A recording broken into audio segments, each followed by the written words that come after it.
మేలైనది చేస్తున్నావా? మేలైనది చేస్తున్నావా? అంటే 66 పుస్తకాల ఈ యొక్క పరిశుద్ధ గ్రంథంలో దేవుడు ఏది మేలో రాయించారు.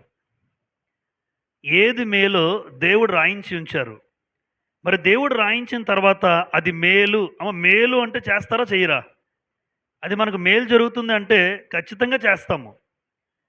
తన పరిశుద్ధ గ్రంథంలో దేవుడు కూడా ఏది మనకు మేలో రాయించారు. ఒకవేళ మేలైనది నీకు తెలిసినా గనుక నువ్వు చేయలేదనుకోండి, దాన్నేమన్నారో తెలుసమ్మా? పాపము.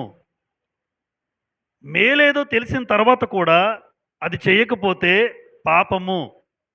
యాకోబు రాసిన పత్రిక 4వ అధ్యాయం. యాకోబు రాసిన పత్రిక 4వ అధ్యాయం 17వ వచనాన్ని మీరు చూడగలిగితే, ప్రారంభ వచనము యాకోబు 4:17లో ఇలా రాయబడి ఉంది. కాబట్టి మేలైనది చేయనెరిగియు అలాగు చేయని వానికి పాపము కలుగును. చూసారా? కాబట్టి మేలైనది చేయనెరిగియు అలాగు చేయని వానికి పాపము కలుగును. అంటే ఏది మేలో తెలిసిన తర్వాత కూడా ఏదైతే దేవుడు రాయించి ఉంచారో అది మేలని నీకు తెలిసినా కూడా ఒకవేళ నువ్వు చేయకపోతే అది నువ్వు పాపం చేసినట్టు. నువ్వు పాపం చేసినట్టు. అది దేవుడు అలా పరిగణిస్తాడు. ఎందుకంటే ఈ గ్రంథాన్ని మన చేతుల్లో పెట్టాడు. ఇది అందరం చదువుతున్నాం. ఇది చదువుతున్న మనము ఏది మేలో గ్రహించకపోతే, మేలని రాయించిన తర్వాత కూడా వీళ్ళు చేయలేదంటే ఎంత బాధాకరం. తెలియకపోతే అనవసరం. తెలియకపోతే నాకు తెలియదండి అనొచ్చు. కానీ పుస్తకం అంతా మన చేతుల్లో పెట్టి మీరు చదువుతున్నారు, వింటున్నారు ప్రతిరోజు. ఏది మేలో తెలియజేసిన తర్వాత కూడా ఆ మేలైనది మీరు గనక చేయకపోతే మీరు పాపం చేసిన వారితో సమానం అంటాడు దేవుడు. అదే రాయించాడు. పాపానికి చాలా నిర్వచనాలు ఉన్నాయి. పాపానికి ఆజ్ఞ అతిక్రమం ఏమంటాం? పాపము అంటాం. ఆజ్ఞ అతిక్రమము పాపం. విశ్వాస మూలము కానిదేదో పాపం. సకల దుర్నీతి పాపం. అలా చెప్తూ పాపానికి మరొక నిర్వచనం ఇది. మేలైనది ఏంటో నీకు తెలిసినా ఆ మేలు నీ జీవితంలో నువ్వు చేయకపోతే, నువ్వు పాటించకపోతే నువ్వు పాపం చేసిన వ్యక్తితో సమానము. అందుకే మేలైనది చేయనెరిగియు అలాగూ చేయని వానికి పాపము కలుగును. ఇప్పుడు గ్రంథంలో 10 సందర్భాలు రాశాను నేను. స్ట్రైట్ రెఫరెన్సెస్ 10 కూడా. ఈ 10 సందర్భాలలో మేలు మేలు మేలు అని దేవుడు రాయించాడు. అయినా మాకొద్దు మాకొద్దు మాకొద్దు అనుకుని బతికేస్తున్నారు లోకంలో మనుషులు. అది మేలు అన్నాడు, మాకొద్దు అంటే ఒక రోజున తీర్పు దినాన మనం కూడా నిలబడతాం. అదేంట్రా రోజు మందిరానికి వెళ్ళాను, నీకు అనిపిస్తుందా భావన? మందిరంలో చాలా కార్యక్రమాలు చేశాను, నీకు అలా అనిపిస్తుంది. మరి మందిరంలో ఎన్ని పనులు చేసినా, మందిరంలో నువ్వు ఎంత ప్రతిరోజు కూర్చున్నా నీకు మేలేదో తెలిసిందా? వినిపింపజేశాడా? వినిపింపజేశాడు. మరి మేలేదో తెలిసినప్పుడు ఎందుకు చేయలేదు? ఆ మేలైంది ఎందుకు చేయలేదు? అలా చేయకపోతే అదేమన్నాను? పాపం అన్నాను. పాపం వల్ల నువ్వెలా పరలోకానికి వస్తావు అంటాడు. పాపం చేసిన నువ్వు పరలోకానికి ఎలా వస్తాడు? నేనెప్పుడు పాపం చేశానయ్యా అంటే, ఏది మేలో గ్రంథంలో రాయించాను అది నువ్వు చదివావు, సేవకులు వినిపింపజేశారు, కానీ నువ్వు చేయలేదు. అంటే ఎంత జాగ్రత్తగా ఉండాలంటే, ఏది మేలో మరొకసారి మీకు జ్ఞాపకం చేస్తాను నేను ఈ రోజున. 10 సందర్భాలు. ఈ మేలైనవి తెలిస్తే ఆ మేలు మన జీవితంలో నేను చెయ్యాలి, నేను చెయ్యాలి, మనందరం చెయ్యాలి. అలా చేస్తే మన జీవితంలో నిరభ్యంతరంగా పాపము లేకుండా ధైర్యంగా మనం ముందుకెళ్ళచ్చు. కనుక ఏది మేలు? నెంబర్ 1 చదువుదామా? భయభక్తులు కలిగి దేవుని ఆజ్ఞలు అనుసరించే మనసు ఉంటే దాన్ని ఏమన్నాడు? అది మేలు. ద్వితీయోపదేశకాండం 5:29. ద్వితీయోపదేశకాండము 5:29 చూడండి. ద్వితీయోపదేశకాండము 5వ అధ్యాయం 29వ వచనంలో, వారికిని వారి సంతానమునకును నిత్యమును క్షేమము కలుగునట్లు వారు నాయందు భయభక్తులు కలిగి, నెంబర్ 1 ఏం కలిగి? భయభక్తులు కలిగి నా ఆజ్ఞలన్నిటినీ అనుసరించు మనస్సు వారికి ఉండినా మేలు. దేవుడు ఎంత బాగా కోరుతున్నాడంటే, అందులో ఏముందండి? డబ్బులు అడిగాడా? అయినా కష్టం మన వాళ్ళకి. నా యందు భయభక్తులు ఉంచండి అన్నాడు. నెంబర్ 1. నేనేవైతే ఆజ్ఞలు ఇచ్చానో ఆ ఆజ్ఞలు అనుసరించే మనసు నీకు ఉండాలి. మనసు నీకు ఉండాలి. కాబట్టి దేవుడు కోరుకుంది ఇదే. అది మేలు అన్నాడు. నాకు అటువంటి మనసు లేదండి. మీ ఆజ్ఞలన్నీ నేను పాటించలేను. నాకు వీలైందే నేను పాటిస్తాను. కష్టమైతే మానేస్తానంటే నువ్వు పాపం చేసిన వాడు అంటాడు. దేవుని యందు భయము భక్తులు. దేవుడంటే భయము భక్తి లేనోళ్ళు ఉంటారు. వేషధారణ కలిగిన వాళ్ళు ఉంటారు. దేవుడు సన్నిధికి వచ్చినప్పుడే భయభక్తులు కలిగి మరలా బయట ఇష్టానుసారంగా బ్రతికే వాళ్ళు ఉంటారు. అంటే దేవుడు ఏం కోరుతున్నాడంటే ఎక్కడున్నా నీకు నేనంటే భయము భక్తి ఉండాలి. ఏ స్థలంలో ఉన్నా. కాబట్టి దేవుడు వాళ్ళని చూస్తున్నాడు. నిజంగా ఇక్కడ ఉన్నటువంటి మనము దేవుడంటే భయము భక్తి కలిగిన వారమా? నిజంగా మనము దేవుని ఆజ్ఞలు అనుసరించే మనసు మనకుందా? వాక్యానుసారంగా బ్రతికే మనస్సు అనమాట. ఆజ్ఞలు అనుసరించే మనసు అంటే అర్థం ఏంటంటే వాక్యానుసారంగా బ్రతికే మనస్సు. అయ్యా నువ్వేమైతే మాట్లాడుతావో అలా నేను బతుకుతాను. నా జీవితం అలా సరిచేసుకుంటాను. నేను అలా నడుస్తాను అనే మనసు నీకుందా లేదో దేవుడికి తెలుసు. మనందరిలో ఉందా లేదో దేవుడికి తెలుసు. వాక్యాన్ని బట్టి నడిచే మనస్సు నీకుందా లేదో దేవుడు చెప్పగలడు. అందుకే ఇది మేలు అన్నాడు కాబట్టి అది మనం పాటించాలి. అక్కడ 6:24 చూడండి. 6:24 ద్వితీయోపదేశకాండం 6:24 మనకు నిత్యము మేలు కలుగుటకై యెహోవా నేటి వలె మనల్ని బ్రతికించినట్లు మన దేవుడైన యెహోవాకు భయపడి ఈ కట్టడలన్నిటినీ గైకొల్లమని మనకు ఆజ్ఞాపించెను. మనకు నిత్యము మేలు కలుగుటకై అన్నాడు. కాబట్టి దేవుడు మనకి ఏది మేలో చెప్పాడండి. ఆ మేలైనది మనం పాటించకపోతే మనం పాపం చేసిన వాళ్ళతో సమానం. రేపొద్దున తీర్పు దినాన్ని నిలబెడతాడు దేవుడు. ఒక్కొక్కరిని నిలబెడతాడు. నీకు మేలేదో తెలిసిన నువ్వు పాటించలేదు అంటాడు. అప్పుడు తలదించుకున్న అవకాశం లేదు. ఇంకా తప్పు జరిగిపోయింది, శిక్ష పడడానికి సిద్ధంగా ఉండాలి అంతే. ఇప్పుడే మన జీవితంలో అరే ఇది మేలా, అలా నేను పాటిస్తాను అనుకుంటే మంచిది కదా. కనుక దేవుడంటే భయభక్తులు కలిగి ఉందాం. దేవుని యొక్క ఆజ్ఞలు ఏదైతే దేవుడి గ్రంథంలో పొందుపరిచారో ఆ మాటల ప్రకారం బ్రతికే మనస్సు మనకు ఉండాలి. అటువంటి మనస్తత్వం కలిగి ఉండాలి. అది దేవుడు కోరుతున్నాడు. అది మేలు అన్నాడు. 2 సహవాసములో ఉండుట మేలు. అంటే సహవాసం కలిగి ఉండాలి ఎప్పుడూనా. సహవాసంలో ఉండడం దేవుడు మేలు అన్నాడు. లోకంలో తిరగడం మేలని చెప్పలేదు దేవుడు. దేవుని మందిరానికి దూరంగా బ్రతకడం మేలని చెప్పలేదు. ఎవరైతే సహవాసంలో ఉంటారో, సహవాసంగా కూడుకుంటారో 3,000 మంది బాప్తిజం పొందిన రోజున ఏమని రాస్తుంది? అపోస్తుల కార్యాలు 2:42. ఆ 3,000 మంది అపోస్తుల బోధ యందును, సహవాసమందును, రొట్టె విరుచుటయందును, ప్రార్థన యందును. అందులో సహవాసం అనేది ఉంది. అంటే సహవాసము మనకి మేలు. చదువుదాము. యోబు గ్రంథం 22:21. యోబు గ్రంథం 22:21 చూడండి. యోబు గ్రంథం 22:21. ఆయనతో సహవాసము చేసిన ఎడల నీకు సమాధానము కలుగును, అలాగున నీకు మేలు కలుగును. నీకు మేలు కలుగును. ఎవరికి? మీకే, మనకే. ఎలా మేలు కలుగుతుంది? ఆయనతో ఏం చేయాలి? దేవునితో సహవాసము కనుక నువ్వు చేస్తే నీకు జీవితంలో సమాధానం. దేవునితో సహవాసం ఉంటే సమాధానం. ఈరోజు చాలా కుటుంబాల్లో ఎందుకు భార్యాభర్తల మధ్య సమాధానం ఉండదంటే దేవుని దగ్గరికి రారు. ఎక్కువ శాతం దేవుని దగ్గరికి ఇద్దరు ఉంటే సమాధానం భార్యాభర్తల మధ్య ఉంటుంది. ఖచ్చితంగా ఉంటుంది. అల్లర్లు రావా, గొడవలు రావా అని చెప్పను. గొడవలు వచ్చినా వాక్యాన్ని బట్టి మార్చుకుంటారు, సరిచేసుకుంటారు. అంటే దేవునితో సహవాసం ఎంతగా మీరు ఉంటారో మన కుటుంబం, ఆ కుటుంబం అంతగా మేలు కలుగుతుంది. ఈరోజు చాలా కుటుంబాల్లో డబ్బు ఉంది కానీ ప్రశాంతత లేదంటారు.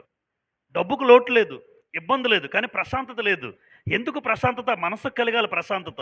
ఆ మనసు సమాధానం కలగాలంటే కుటుంబం అంతా కూడా దేవుని సన్నిధిలో సమాధానంగా సహవాసం చేయాలి.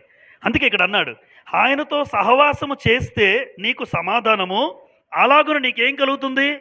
మేలు కలుగుతుంది. కాబట్టి దేవుడితో సహవాసం చేస్తే మనకి సమాధానం. మన సహవాసం ఎవరితో తెలుసమ్మా? యోహాను రాసిన మొదటి పత్రిక 1 అధ్యాయం 3వ వచనం. 1 యోహాను 1:3 ఇలా రాయబడి ఉంది చూడండి.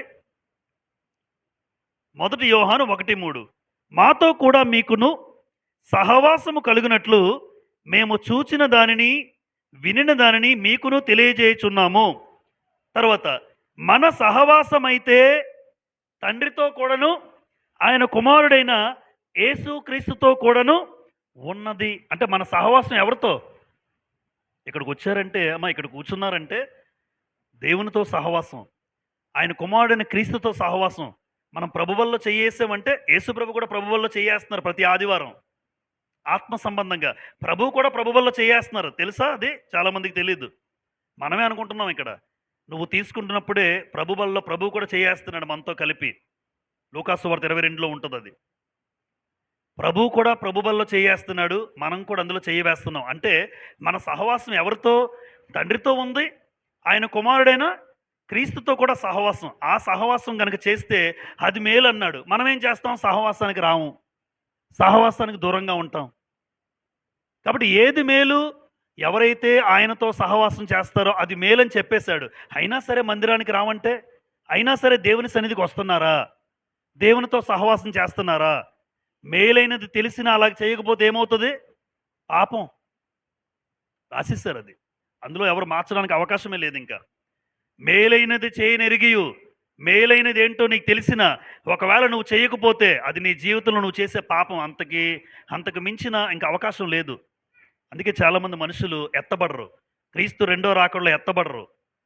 నువ్వెన్ని గొప్ప దాన ధర్మాలు చేసినా, ఎంత గొప్ప ఘనకార్యాలు భూమి మీద చేసినా, ఎత్తబడాలి అంటే ఏదైతే మేలన్నాడో ఆ మేలు నేను చేసి తీరాలి. ఒకటి, దేవుడంటే నాకు భయభక్తులు ఉండాలి. ఆయన ఇచ్చిన ఆజ్ఞలు అనుసరించే మనసు ఉండాలి. అది పాటిస్తున్నామా లేదా చెక్ చేసుకుందాం. 2, ఆయనతో సహవాసంలో ఉంటున్నావా లేదా చెక్ చేసుకుందాం. ఆయనతో సహవాసం అనుభవిస్తున్నారా? సహవాసం కనుక లేకపోతే నేను మేలన్నాను, నువ్వేమో రావట్లేదు. అది నీకు మంచిదన్నాను, నువ్వేమో దూరం అవుతున్నావు. చూసుకోండి అని అంటున్నాడు మనతో దేవుడు. అది మేలని చెప్పినా నువ్వు రాకపోతే అది నీ జీవితంలో పాపమై కూర్చుంటుంది. నెంబర్ 3, మాట వినాలి, మార్గములలో నడవాలి. మాట వినాలి, మార్గములలో నడవాలి. 81వ కీర్తనల గ్రంథం ఇది మేలని చెప్పేశాడు దేవుడు. 81వ కీర్తన చూడండి. 81వ కీర్తన ముందుగా 8వ వచనం చదువుదాం. 81వ కీర్తన 8వ వచనం. నా ప్రజలారా ఆలకింపుడి, నేను మీకు సంగతి తెలియజేతును. తర్వాత, అయ్యో ఇశ్రాయేలు, నీవు నా మాట వినిన ఎడల ఎంత మేలు. అమ్మ దేవుడు ఏం కోరుతున్నాడు? ఇశ్రాయేలు, నీవు నా మాట వింటే ఎవరికి మేలు? నీకే మేలు. నీవు నా మాట వినిన ఎడల ఎంత మేలు అన్నాడు. అంటే మేలేంటి? దేవుడి మాట వినడం. 13వ వచనం అక్కడే. అయ్యో నా ప్రజలు నా మాట వినిన ఎడల, ఇశ్రాయేలు నా మార్గములు అనుసరించిన ఎడల ఎంత మేలు. అంటే 2 విషయాలు చెప్పాడండి 8లో 13లో. ఒకటేమో మాట వినాలన్నాడు. మాట వినడమే కాదు, విన్న మాట ఏం చేయాలి? నువ్వు నడవాలి. చాలామంది మాట వింటారా? 100 మంది ఉంటారు సంఘానికి వచ్చి. పాటించే వాళ్ళు ఎంతమంది? ఒకసారి 100 మంది వింటారు ఆదివారం. పాటించే వాళ్ళు ఎంతమంది? 10, 20, 30? అలాగే ఉంటారు సంఖ్యల్లో.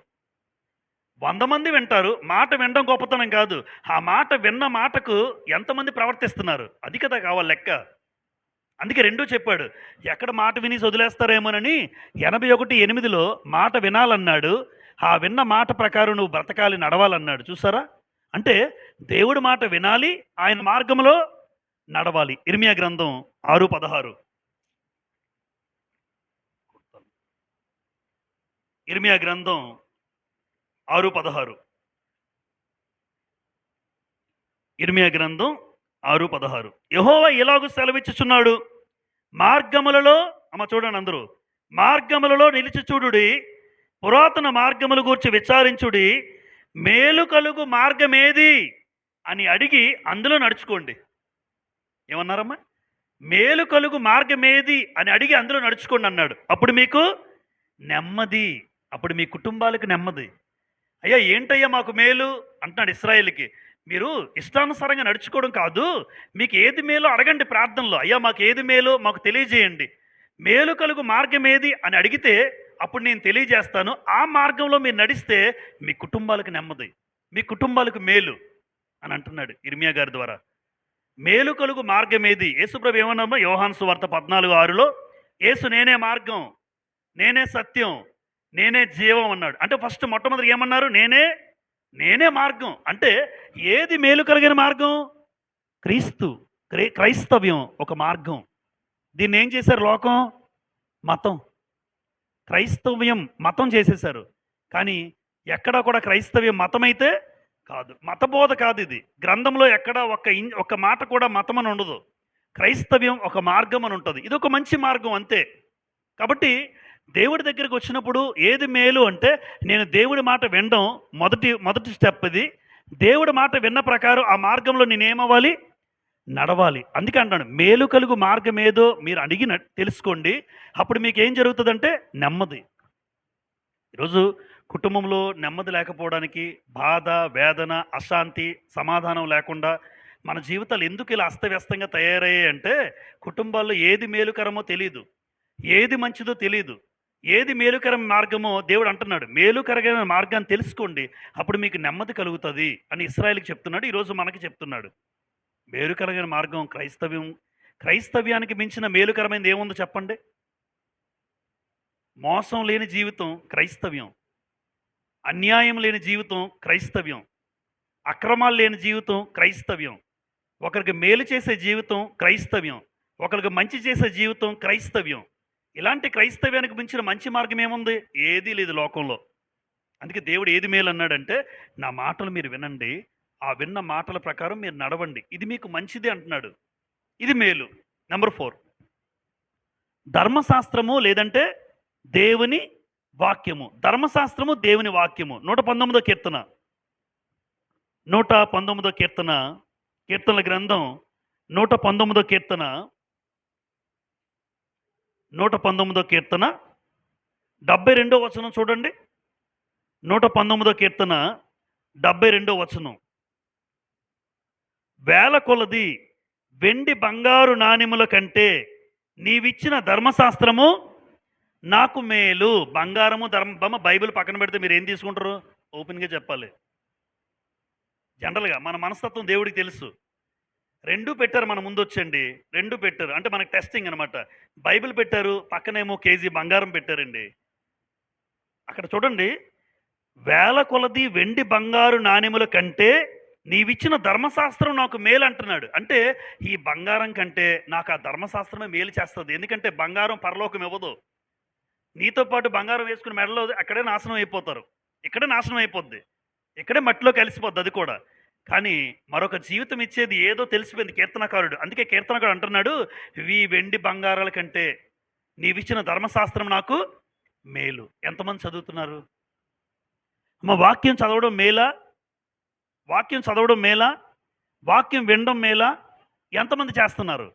అంటే ఏదైతే మేలో, మళ్ళీ అంటున్నది, మేలైనది చేయని ఎరిగియు అలాగూ చేయని వానికి పాపం. వాక్యం చదవడం మేలు, నువ్వు చదవు. వాక్యం వినడం మేలు, నువ్వు వినవు. అంటే ఏదైతే మేలో దాన్ని పక్కన పెడుతున్న వాళ్ళని చూసి నువ్వు పాపం చేస్తున్నావు అండా దేవుడు, ఇది పాపం కాదా? నీకేదో తెలుసు. చూసారా, వెండి ఏమన్నారు?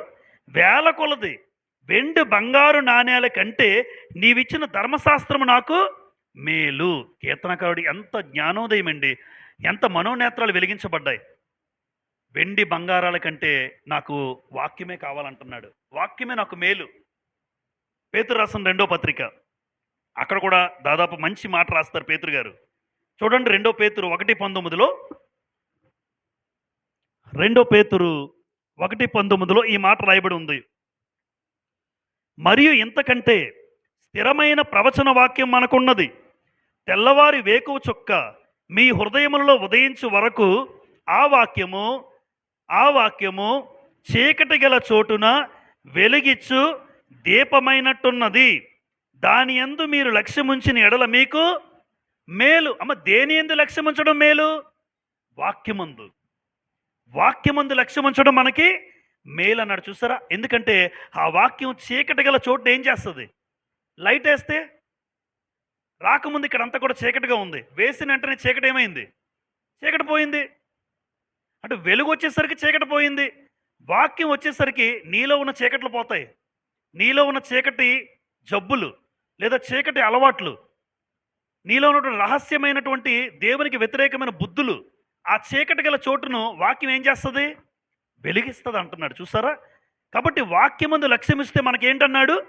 మేలు. అంటే ధర్మశాస్త్రము మేలన్నాడు. 119 కీర్తన 72లో వెండి వేల కొలది బంగారు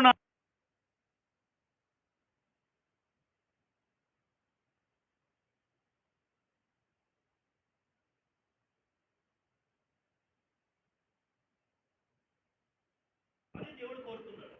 అలాంటి దేవుని వాక్యాన్ని లక్ష్యం ఉంచితే మన జీవితంలో దేవుడిది మేలు అన్నాడు గనుక ఆ మేలును బట్టి దేవుడు మేలు అన్నాడంటే అయ్యా నేను ప్రతిరోజు వాక్యం చదువుతాను, వాక్యం చదవకుండా అన్నం తిన్నాను. అమ్మ ఎవరైనా అలా చేసుకున్నారండి ఎప్పుడైనా? మామూలుగా అడుగుతున్నానండి. అంత కఠినమైన తీర్మానాలు ఉన్నాయా? అన్నం లేకపోయినా అన్నం వాక్యం లేకపోయినా పర్లేదు, అన్నం ఉంటే చాలు.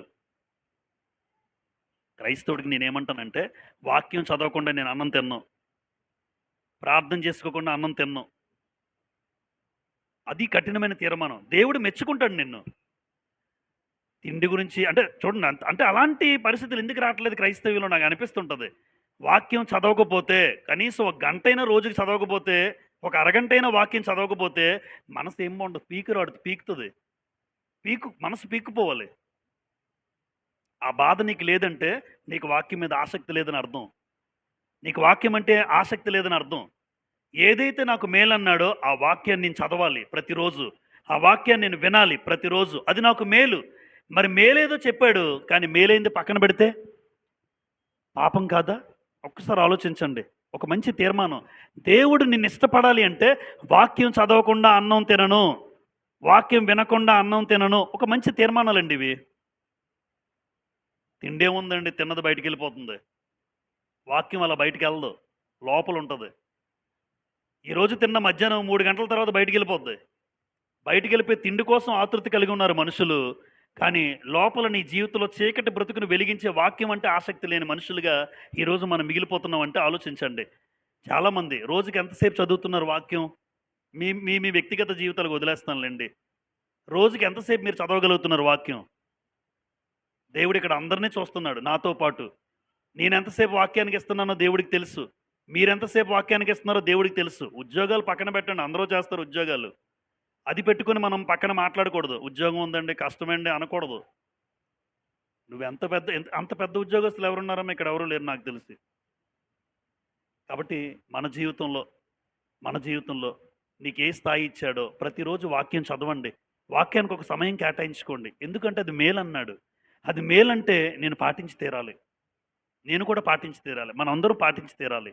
కాబట్టి ధర్మశాస్త్రము దేవుని వాక్యమందు లక్ష్యం ఉంచాలి, అది చదవాలి, అది నీకు మేలు. నెంబర్ 5, గద్దింపు మాటలు వినుట. మనకేమన్నారమ్మా? గద్దింపు మాటలు వినుట మేలు. ప్రసంగి గ్రంథం 7వ అధ్యాయం. ప్రసంగి గ్రంథం 7వ అధ్యాయం 5వ వచనం చూడండి. ప్రసంగి 7:5. ప్రసంగి 7:5. బుద్ధిహీనుల పాటలు వినుట కంటే జ్ఞానుల గద్దింపు వినుట మేలు. అమ్మ అన్నాడా? బుద్ధిహీనుల పాటలు, అనవసరమైన సినిమా పాటలు. ఓహో, చెవులిచ్చేస్తారు. చెవులు ఏ రోజున కన్నం పడిపోతాయి. సినిమా పాటలకు చెవులిచ్చేస్తారు, గంతులు వేసేస్తుంటారు, చూస్తుంటాం కదా. బుద్ధిహీనుల పాటలు వినుట కంటే ఏమన్నాడు? బుద్ధిహీనుల పాటలు వినుట కంటే జ్ఞానుల గద్దింపు వినుట మేలు. ఒక జ్ఞానం కలిగిన వాళ్ళు ఎవరైనా మీ దగ్గర చుట్టుపక్కల ఉంటే ఆ జ్ఞానం కలిగిన వ్యక్తి చెప్పే మాటలు వినడం మేలు అన్నాడు. అలాంటి గద్దింపు మాటలు నాకు కావాలి. దావీదు దగ్గరికి నాతాను గారు వచ్చారు. నాతాను ప్రవక్త వచ్చి దావీదును శుభ్రంగా గద్దించేశాడు. నువ్వు పాపం చేసావు అని దావీదునంటే, నిజంగా నేను పాపం చేశానయ్యా ఒప్పుకున్నాడు. ఎందుకంటే జ్ఞాని నాతాను, దేవుని ప్రవక్త. ఆ దేవుని ప్రవక్త వచ్చి నువ్వు పాపం చేసావు దావీదు అంటే తలదించేసుకున్నాడు.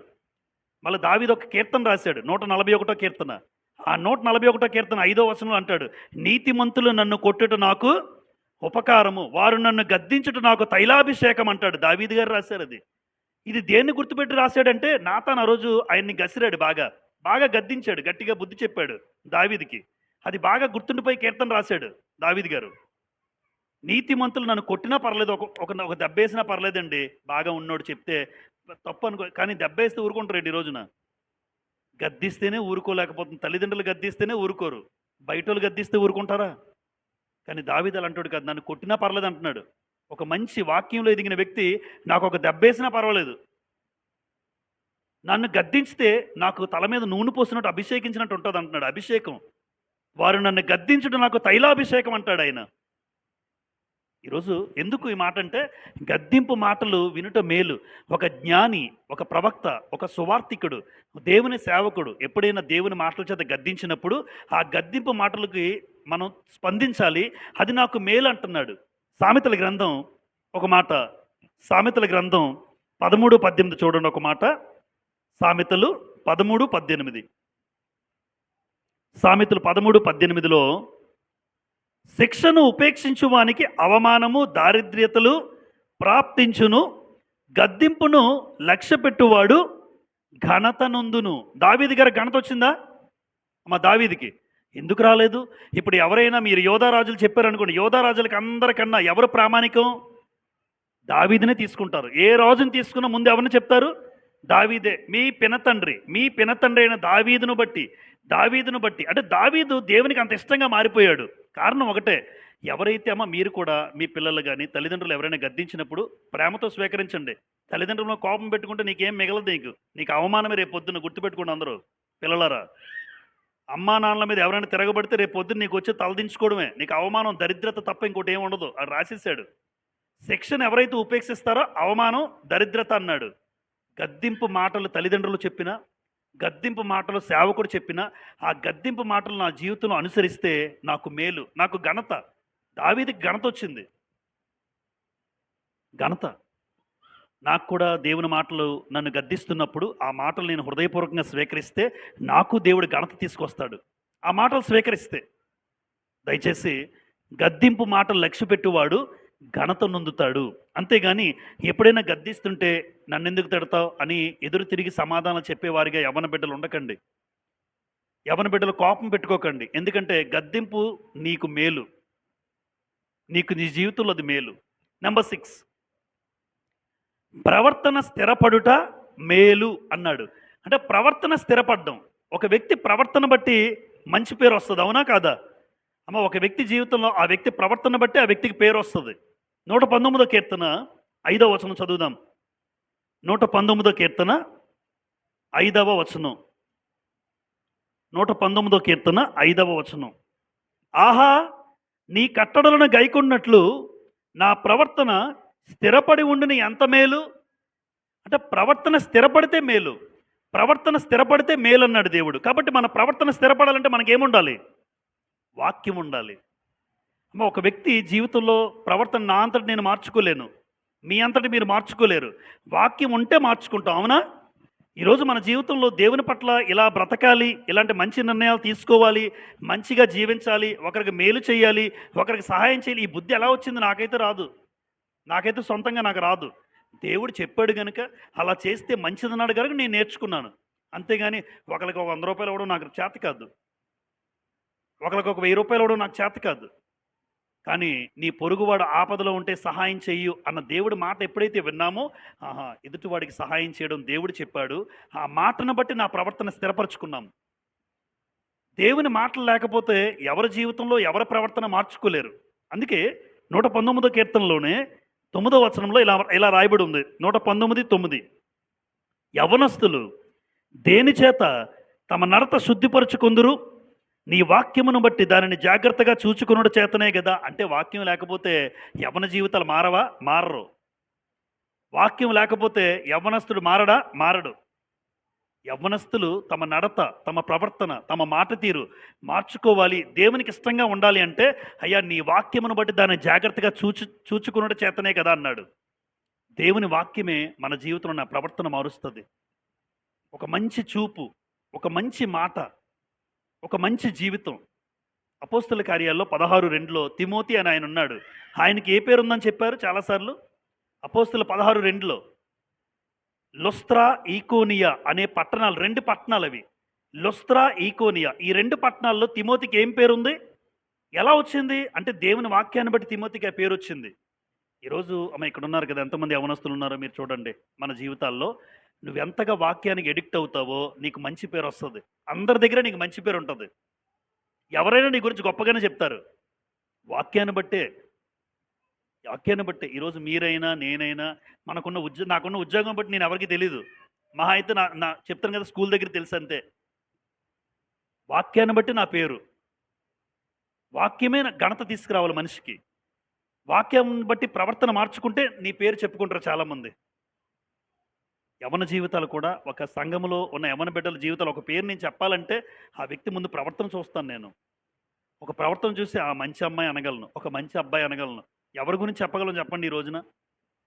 ఒక మంచి జీవితం, ఒక మంచి ప్రవర్తన కలిగిన అమ్మాయి అబ్బాయి అని ఎలా చెప్పగలం అంటే ప్రవర్తన బట్టే. అందుకే ప్రసంగి 7:1 ఏముంటుంది? సుగంధ తైలము కంటే మంచి పేరు మేలన్నాడు. అది మేలు. అయితే ఆ మంచి పేరు నీకు రావాలంటే అది దేని మీద ఆధారపడి ఉంది? ప్రవర్తన మీద ఆధారపడి ఉంది. ఒక వ్యక్తి ప్రవర్తన బట్టే మంచి అయినా చెడ్డైనా ఆ పేరు నీకు తెచ్చుకునేది నీ చేజేతులారా నీ వల్ల జరుగుతుంది. కాబట్టి ప్రవర్తనను బట్టి, ఆ ప్రవర్తన స్థిరపడితే ఆ ప్రవర్తన బట్టి దేవుడు మంచి పేరు కలుగుతుంది అన్నాడు. మరొక మాట 37వ కీర్తన చూడండి. 37వ కీర్తన 23వ వచనం. 37వ కీర్తన 23వ వచనంలో ఇలా రాయబడి ఉంది. ఒకని నడత యెహోవా చేతనే స్థిరపరచబడును, వాని ప్రవర్తన చూచి ఆయన ఆనందించును. అమ్మా, ప్రవర్తన చూసి దేవుడు ఆనందపడాలి. ఈరోజు ఇక్కడ చాలామంది ఉన్నాం. ఒకసారి మనందరి ప్రవర్తన దేవుడికి తెలుసామా తెలీదా? తెలుసు.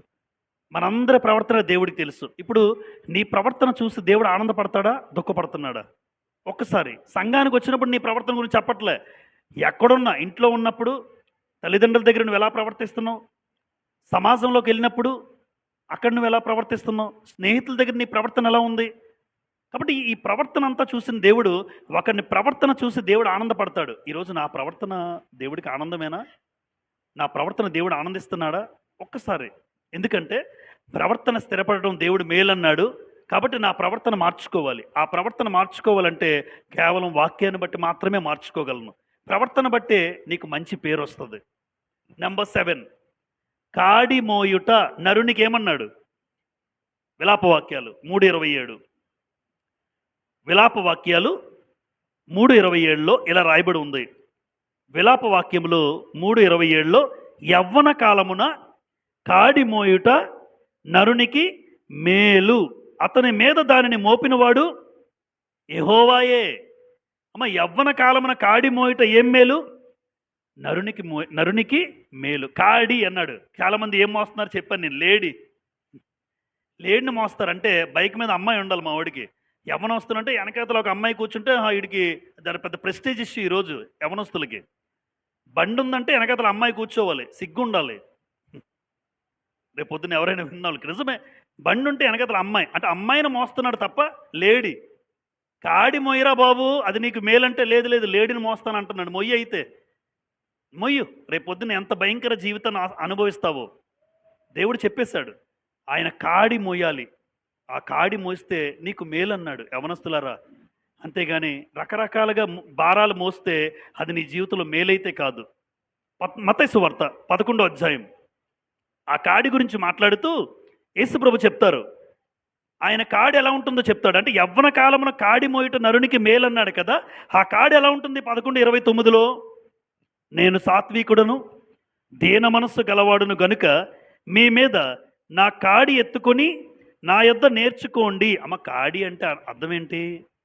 కాడి అంటే ఆయన అధికారం కింద నేను బతుకుతాను అని చెప్పడం.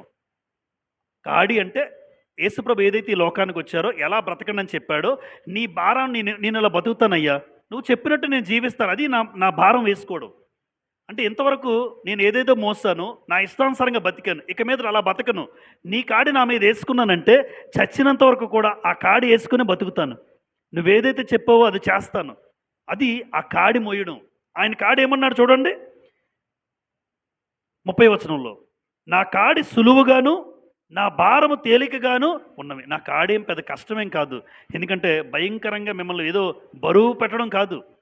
దేవుడిచ్చిన ఆజ్ఞల్లో ఏముందమ్మా? భద్రత ఉంటుంది. ఎప్పుడూ చెప్తుంటాను నేను. ఆయన ఆజ్ఞలు యోహాను రాసిన మొదటి పత్రిక 5:3లో ఉంటుంది. మొదటి యోహాను 5:3లో దేవుని ఆజ్ఞలు భారమైనవి కావు. ఆయన ఆజ్ఞలు ఎప్పుడు నువ్వు భారంగా ఫీల్ అయితే భారమే. అవి చూడొద్దు, ఇవి చూడొద్దు, అక్కడికెళ్ళొద్దు, ఇక్కడికెళ్ళొద్దు అంటే మనుషులకి, యవనస్తులకి నచ్చవు. కష్టంగా ఉంటది. కానీ నిజంగా దేవుని ఆజ్ఞల్లో ఏముందంటే భద్రత ఉందండి.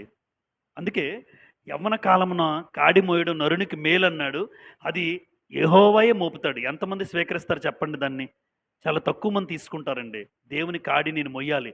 ఆయన పరిచర్య నేను చెయ్యాలి. ఆయన కార్యాలు నేను చేయగలగాలి.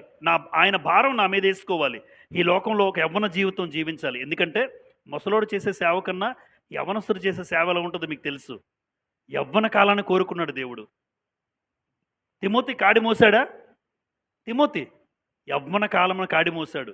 ఇర్మియా యవ్వన కాలం కన్నా చిన్నప్పుడే పిలిచాడు, కాడి మోసాడు. యెహోషువ యవ్వన కాలంలో దేవుడు పిలిచాడు, కాడి మోసారు, తలదించుకొని దేవుని సేవ చేశారు. ఈరోజు వాళ్ళ గురించి పుస్తకాల్లో చదువుతున్నాం మనం. వాళ్ళ చరిత్రలు మనం చదివిస్తున్నాడు దేవుడు. అంటే వాళ్ళ బ్రతుకును బట్టి. యవ్వన కాలంలో కాడి మోస్తే రేపొద్దున్న నీ పేరు కూడా అనేక మంది చెప్పుకుంటారు. అరే యవ్వన కాలంలోనే దేవుని సేవకు వచ్చాడురా, ఎంత గొప్ప పేరు. ముసలైన తర్వాత రావడం పెద్ద వింతేముంది. యవ్వన కాలంలో అన్నీ వదులుకొని, అన్ని కోరికలు చంపుకొని, ఆ యవ్వన జీవితాన్ని త్యాగం చేసి ఆయన సేవకు వచ్చాడంటే దేవుడు ఎంత గొప్పగా వాడుకుంటాడు, ఎంత గొప్పగా చెప్తాడు నీ గురించి. లోకంలో వాళ్ళు చెప్పుకుంటారు నీ గురించి. యవ్వన కాలంలో కాడి మోస్తే అంత గొప్ప ఘనత ఇస్తాడు దేవుడు. 8 నంబర్ 8 తల్లిదండ్రులను ఏం చేయాలి? అది మేలన్నాడు. మనందరికీ కంటతా వాక్యం కదమ్మా. ఎఫ్ఎస్సి 6:2 ఎఫ్ఎస్సి 6:2 ఎఫ్ఎస్సి 6:2లో ఇలా రాయబడి ఉంది. నీకు మేలు కలుగునట్లు అని స్టార్ట్ చేశాడు 6:2లో. నీకు మేలు కలుగునట్లు నీ తండ్రిని తల్లిని సన్మానింపుము. అంటే ఇది మేలా? అమ్మ తల్లిదండ్రులను సన్మానించడం మేలని చెప్పేశాడు. నేను తల్లిదండ్రులను తిడుతున్నాను నేను అనుకోండి. ఇప్పుడు మేలేదో నాకు తెలిసిన తర్వాత నా తల్లిదండ్రులను తిడితే నేనేం చేసినట్టు? పాపం. మేలైనది చేయడం నీకు తెలుసు, అలా చేయకపోతే నీకేం కలుగుతుంది? పాపం. ఏది మేలు? నీ తల్లిదండ్రులను గౌరవించు, నీ తల్లిదండ్రులను సన్మానించు, అది నీకు మేలు. చచ్చిపోయిన తర్వాత ఫోటో పెట్టేసి దండలేసేసి భోజనాలు ఎదుటోళ్ళు కట్టేస్తారు. మీరు విన్నా? నాకు అది నవ్వొస్తుంది ఎప్పుడునా.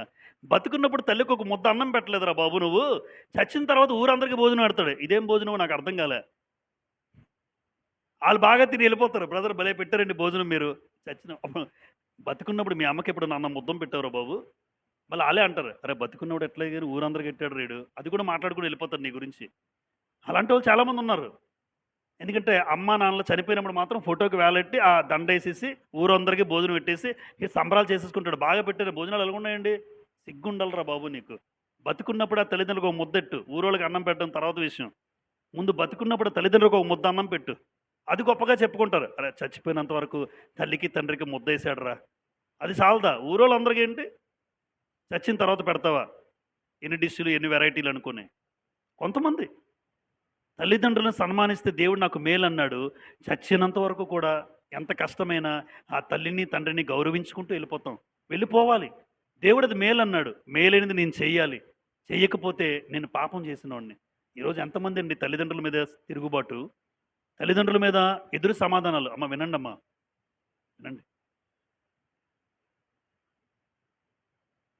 తల్లిదండ్రుల మీద తిరుగుబాటు చేసే పిల్లలు ఉన్నారు. తల్లి చెప్పే మాటకు ఎదురు చాలామంది లేరు మన దగ్గర. రేపొద్దున్న అది మేలని తెలిసినా కూడా నువ్వు చేయకపోతే జాగ్రత్త, నీ జీవితంలో అది పాపమే కూర్చుంటుంది. నేను చెప్తున్నాను ఈరోజు 100% ఆ పిల్లలకి అది శాపమే కూర్చుంటుంది. ఎప్పుడు నీ తల్లిదండ్రులను గౌరవించండి, సన్మానించండి. ఎందుకంటే నీ కోసం త్యాగం చేశారు వాళ్ళ జీవితాలు ఎంతోమంది తల్లిదండ్రులు మన సంఘాల్లో.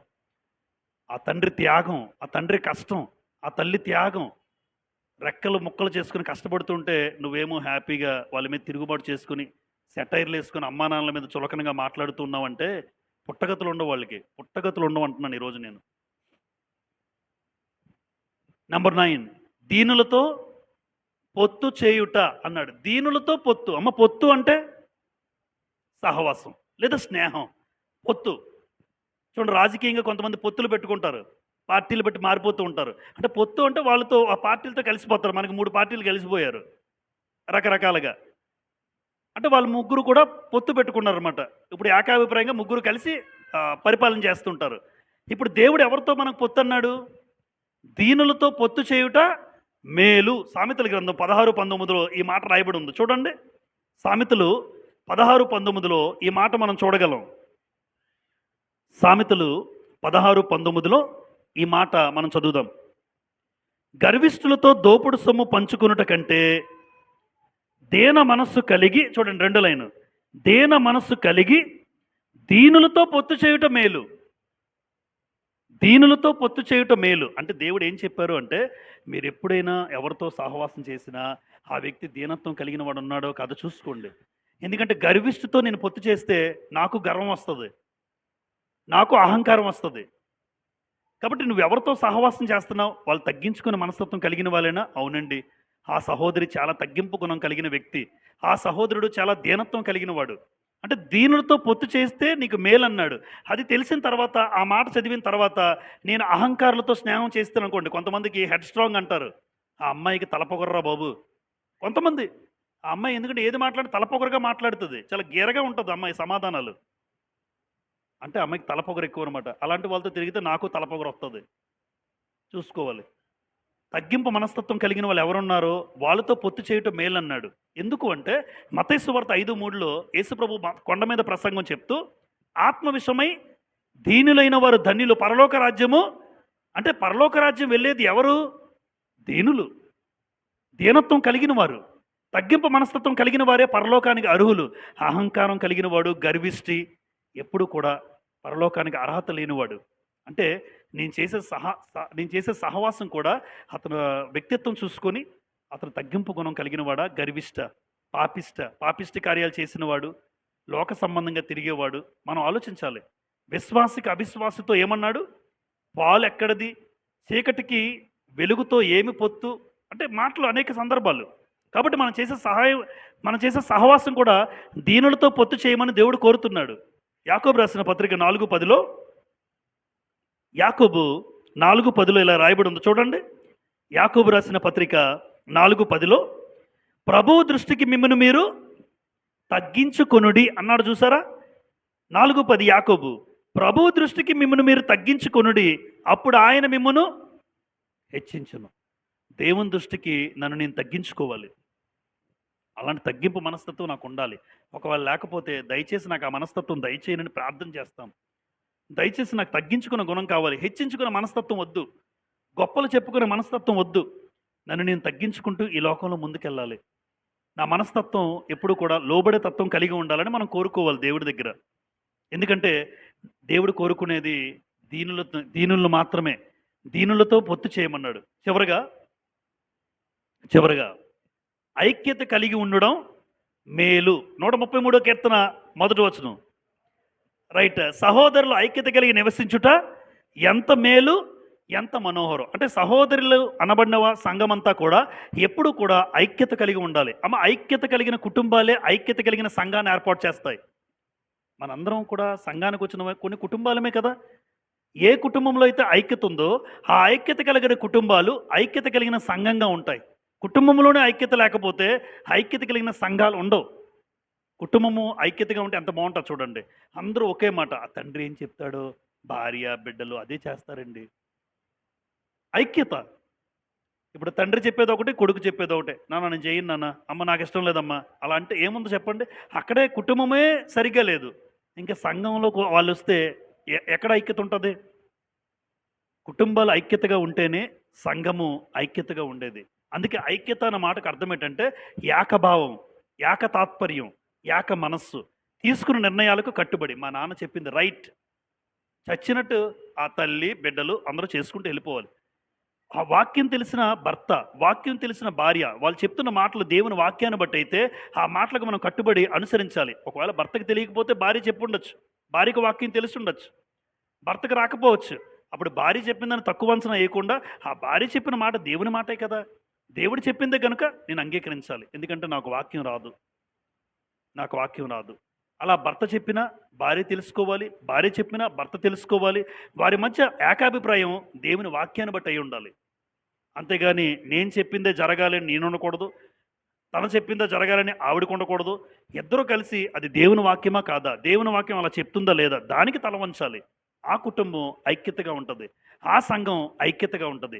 అలాంటి సంఘాలు నిజంగా ఆశీర్వాదకరంగా ఉంటాయి. అలాంటి సంఘం నిజంగా ఆశీర్వాదకరంగా, కుటుంబాలు కూడా ఆశీర్వాదకరంగా ఉంటాయి. ఈరోజు చివరిగా మేలు అని తెలిసినా నీ జీవితంలో అది చేయకపోతే, మేలు అని తెలిసినా నీ జీవితంలో అది చేయకపోతే దాన్నేమంటాం మనం? బుద్ధిపూర్వకంగా పాపమే కదా! ఆలోచించండి ఒకసారి. ఇప్పుడు ఏది మేలో చెప్పేసామండి. మేలని తెలిసిన తర్వాత కూడా నేను దాన్ని చేయలేదనుకోండి. మేలు అని చెప్పిన తర్వాత కూడా నేను పాటించకపోతే దాన్నేమంటానంటే బుద్ధిపూర్వకంగా నేను పక్కన పెట్టానంటాను. ఇప్పుడు అబ్బాయిని పిలిచి, "అరే నాన్న ఇది మంచిదిరా" అని చెప్పాను. వాక్యం ఇలా చెప్తుందిరా అంటే, "నాకొద్దు" అన్నాడనుకోండి. ఇది మేలు చెప్పాను, కానీ వద్దన్నాడంటే తెలిసినా కూడా పక్కన పెట్టాడు. బుద్ధిపూర్వకంగా పాపం చేసిన వాడికి క్షమాపణ ఉండదు. అందుకే క్షమాపణ ఉంటుందా అని రాశానిక్కడ. మరొకసారి యాకోబు 4:17 యాకోబు 4:17 కాబట్టి చదువుదాం అందరం. మేలైనది చేయనెరిగియు అలాగు చేయని వానికి పాపము అన్నాడు. ఏది మేలో మీ కళ్ళ ముందు పెట్టాను 10 సందర్భాల్లో. ఈ 10 సందర్భాలు మరొకసారి ధ్యానించండి. ఇది మేలు అని దేవుడు చెప్పాడు గనుక, ఆ మేలైనది గనుక నేను పాటించకపోతే నేను పాపం చేసిన వాడితో సమానం. కాబట్టి ఒక్కసారి ఒక్కసారి ఈ 10 సందర్భాలు మరొకసారి ఇంటికెళ్ళి మీరు ఆలోచన చేయండి. ఇది మేలు అని మీకు అనిపిస్తే, ఆ మేలు ఖచ్చితంగా మన జీవితంలో అనుసరిద్దాం, పాటిద్దాం. అప్పుడు దేవుడు నీ జీవితంలో పాపము లేని స్థితికి తీసుకెళ్తాడు. ఒక ఉన్నతమైన స్థితిని మనకిస్తాడు. ఓపికతో ఉన్న మీ అందరికీ హృదయపూర్వక వందనాలు చెల్లిస్తూ ఈ మాటలు ముగిస్తూ ఉన్నాను.